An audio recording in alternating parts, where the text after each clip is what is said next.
تھا ضبط بہت مشکل اس سیل معانی کا،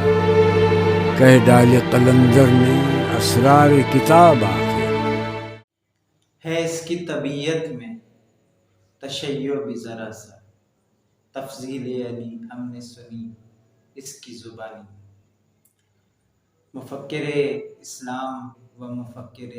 پاکستان حضرت علامہ محمد اقبال رحمۃ اللہ علیہ کے یوم ولادت۔ اقبال وہ شخصیت ہے، وہ ہستی ہے کہ جس نے ہمیشہ ذاتی طور پہ مجھے بہت فینٹیسائز کیا، بہت انفلوئنس رہا میری شخصیت پر، میری فکر پہ اقبال کا۔ اقبال وہ جس نے نہ صرف مجھے سے قدرہ سے طالب علم کو، بلکہ لاکھوں نہیں کروڑوں انسانوں کو، اور سالوں نہیں بلکہ صدیوں تک متاثر کیا اور کرتا رہے گا۔ وہ اقبال جو 9 نومبر کو سیالکوٹ میں پیدا ہوا، اور وہ اقبال جس نے فکری تولد پایا، اگرچہ ان میں فرق ہے لیکن یہ ایک دوسرے کے لیے لازم و ملزوم تھے کہ جب پوری دنیا میں امت مسلمہ مایوسی، تھکن، بے چارگی، خستہ حالی، درماندگی کی دلدل میں غرق ہو چکی تھی، ظلمت ہی ظلمت تھی، وہاں ایک امید نور بن کر، وہاں ایک نوید سحر بن کر طلوع ہوا۔ آج کا دن اسی نوید سحر کی یادگار کا دن ہے کہ جب مصطفیٰ کریم صلی اللہ علیہ وآلہ وسلم کا ایک ادنا سا غلام، جو مصطفیٰ کا ادنا سا غلام ہے اور مصطفیٰ کی امت کے لیے اس عصر میں،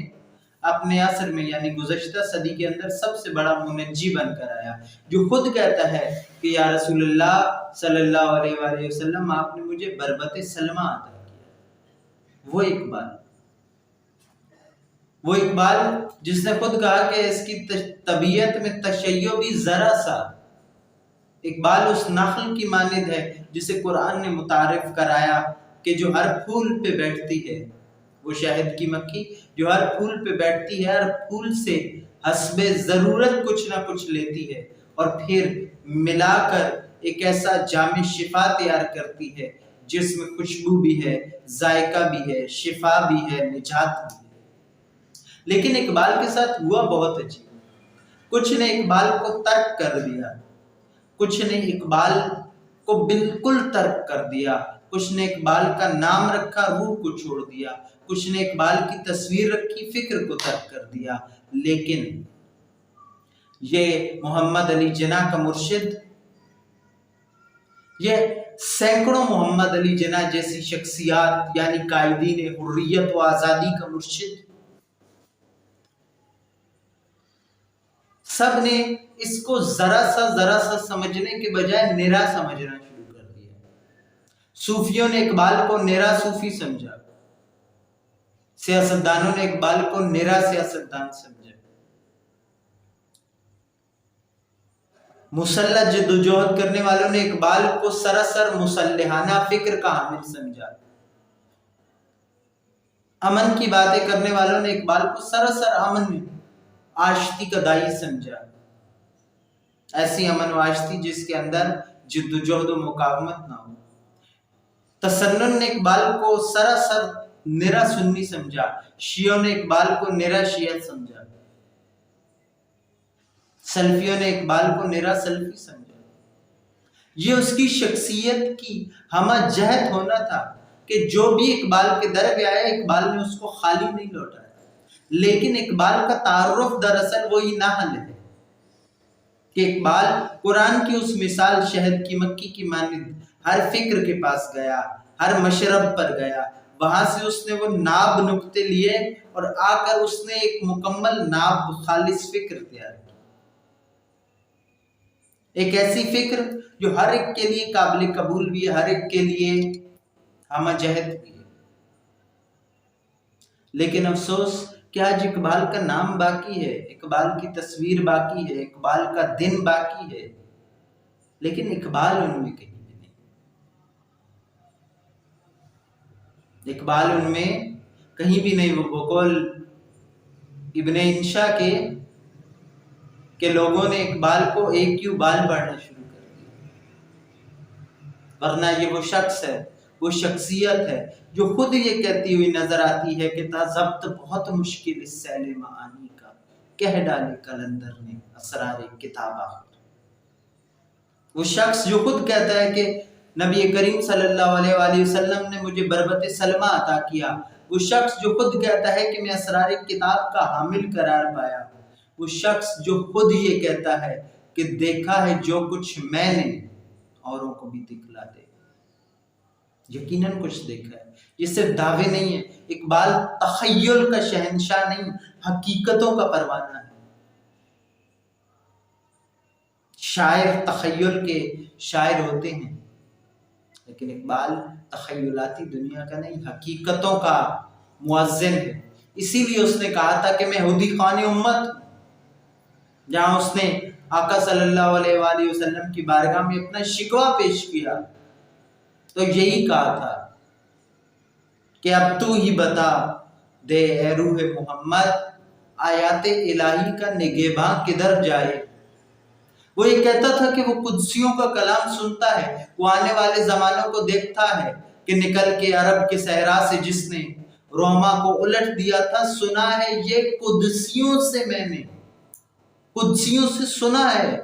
وہ شعر پھر ہوشیار ہے، یعنی جو قدسیوں کو سنتا ہے، یعنی جس کے بارے میں وہ علامہ عبد الماجد دریا آبادی رحمۃ اللہ علیہ کا وہ جملہ شاید کافی ہے کہ اقبال اور فکر اقبال، جب ان سے پوچھا گیا تو فرمانے لگے کہ مبارک ہیں وہ روحیں، وہ انسان جو فکر اقبال کے حامل ہو جائیں، بابرکت ہیں، کیونکہ اقبال ابھی تک ناشناختہ ہے۔ ولی امر مسلمین سید علی خامنہئی دامت ظلہ العالی کے بقول کہ اقبال کو شاعر سمجھنا یا اقبال کو فلسفی سمجھنا بھی ناانصافی ہے، اقبال اس سے بلند تر ہے۔ رہبر معظم جیسی، نائب امام جیسی شخصیت یہ کہتی ہے کہ اقبال پر فکر مع الفاظ الہام ہوتی تھی، وہ لفظ بھی اقبال کے لفظ نہیں تھے۔ شخصیت اقبال پہ کسی کو اختلاف ہو سکتا ہے، لیکن فکر اقبال پہ اختلاف نہیں کیا جا سکتا۔ وہ شخص جو بادشاہی مسجد لاہور کے پہلو میں دفن ہے، وہ آج بھی یہ کہتا ہے، وہ اپنی زندگی میں کہہ کر گیا تھا کہ زیارت گاہ اہل عزم و ہمت ہے لحد میں۔ آج بھی اہل عزم و ہمت ہوں تو اقبال منتظر ہے، اقبال آج بھی منتظر ہے اس نم کا جو وہ دے، کوئی لینے کے لیے آئے وہ نم۔ اقبال کی قبر پہ فاتحہ پڑھنا، اقبال کے لیے، اقبال کے مزار پہ تصویریں بنانا، سیلفیاں بنانا، یہ بہت آسان کام ہے، لیکن اقبال تو یہ کہہ کر چلا گیا کہ شہادت گاہ الفت میں قدم رکھنا ہے۔ لوگ آسان سمجھتے ہیں مسلمان، اقبال یہ کہہ کر چلا گیا، اور شاید وہ الفاظ منتظر ہیں کسی نسل کے کہ وہ نسل آئے اور ان الفاظ کو بطور امانت لے لے، جو اقبال نے کہا اپنی اس نظم کے اندر کہ عزت ہے محبت کی قائم، اے کیس حجاب محمل سے،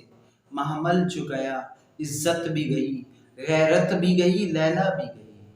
آج امت سے سب کچھ چھن چکا ہے۔ جب امت نظام سے دور ہو گئی، جب امت اقتدار سے دور ہو گئی، جب مسلمان رہ گئے اور اسلام کھو گیا،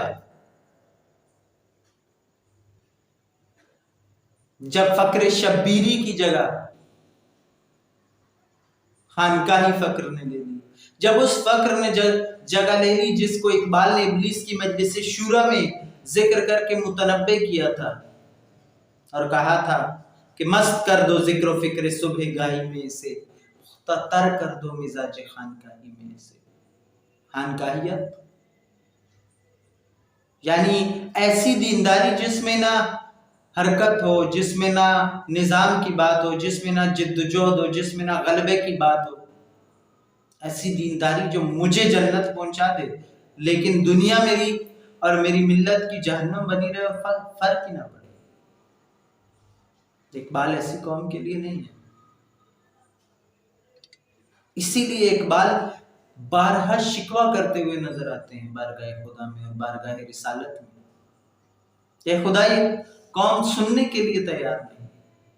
لیکن پھر بھی اقبال ایک امید پر چلے گئے، جو امید آج مجھے اور آپ کو آواز دے رہی ہے۔ اقبال یہ کہہ کر چلے گئے کہ اسر من دانندے اسرار نیست، کہ میرا زمانہ اسرار کو نہ جاننے والا زمانہ ہے، کہ راز نہیں سمجھتا۔ یوسف من بہر این بازار نیست، کہ میرا یوسف اس بازار کے لیے نہیں ہے۔ اگلی نسلوں کو اقبال یہ امانت دے کر چلے گئے، یہ کہتے ہوئے کہ من کہ شاعر فردہ ہستا ہوں، میں آنے والے زمانوں کا شاعر ہوں، میں آنے والی نسلوں کے لیے ہوں۔ اور آج یہی بات یوم اقبال پر ہمیں دوبارہ سے یاد کرنے کی ضرورت ہے کہ ہم اقبال کو اپنے مکتب کے آئینے میں، اپنے مسلک کے آئینے میں، اپنے طرز فکر کے آئینے میں دیکھنے کے بجائے اقبال کی طرز فکر کے آئینے میں اپنے آپ کو دیکھیں۔ وہ نقطہ اتحاد جو کم از کم پاکستانی ملت کو ایک کر سکتا ہے، اگر ہم اس کو مربی مان لیں، اگر ہم اس کو استاد مان لیں، اگر ہم اقبال کو اپنا معلم مان لیں، اقبال کو اپنا رول ماڈل مان لیں،